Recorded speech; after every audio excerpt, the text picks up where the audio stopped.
கனடால ஸ்னோ, அதுக்கப்புறம் சுத்தமான லேக் இது மட்டும் தான் ஆச்சரியமான விஷயம்னு நினச்சிங்கன்னா கிடையாதுங்க. இன்னொரு விஷயம் இருக்குது. அது என்னன்னு சொல்லி பார்த்தீங்கன்னா, பால்ட் ஈகிள்ஸ். அதாவது இந்த கழுத்தில் வெள்ளை கலரில் இருக்குமே அந்த கழுகு தான். ஆமாங்க. இந்த வேர்ல்ட்லேயே உள்ள கழுகுல 55% கனடாவில் பிரிட்டிஷ் கொலம்பியாவில் தான் இருக்குது அப்படின்னு சொல்கிறாங்க.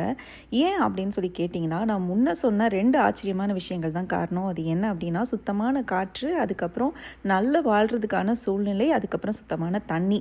இதெல்லாம் இங்கே இருக்கிறதுனால தான் இந்த கழுகு கூட்டங்கள் இங்கே பிரிட்டிஷ் கொலம்பியாவில் உலகத்திலேயே ரொம்ப அதிகமான எண்ணிக்கையில் வந்து இருக்குது.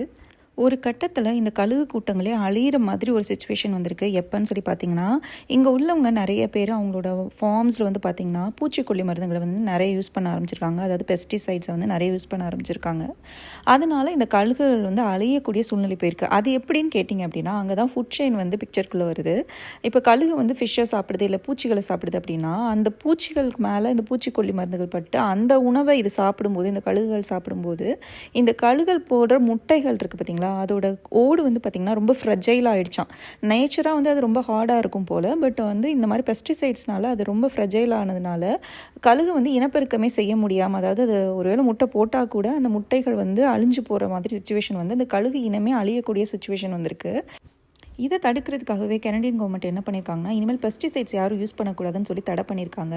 ஸோ இதுக்கப்புறம் இந்த கழுகு கூட்டங்கள் அழியாமல் அதோட இனப்பெருக்கம் வந்து நல்லபடியாக போயிட்டுருக்கு. ஸோ கனடா பற்றி இந்த மாதிரி இன்ட்ரெஸ்டிங்கான விஷயம் தெரிஞ்சுக்கணும் அப்படின்னா சேனலுக்கு சப்ஸ்கிரைப் பண்ணுங்கள். அண்ட் இந்த வீடியோ பிடிச்சிருந்தா லைக் பண்ணுங்கள், ஃப்ரெண்ட்ஸ் அண்ட் ஃபேமிலிக்கு ஷேர் பண்ணுங்கள்.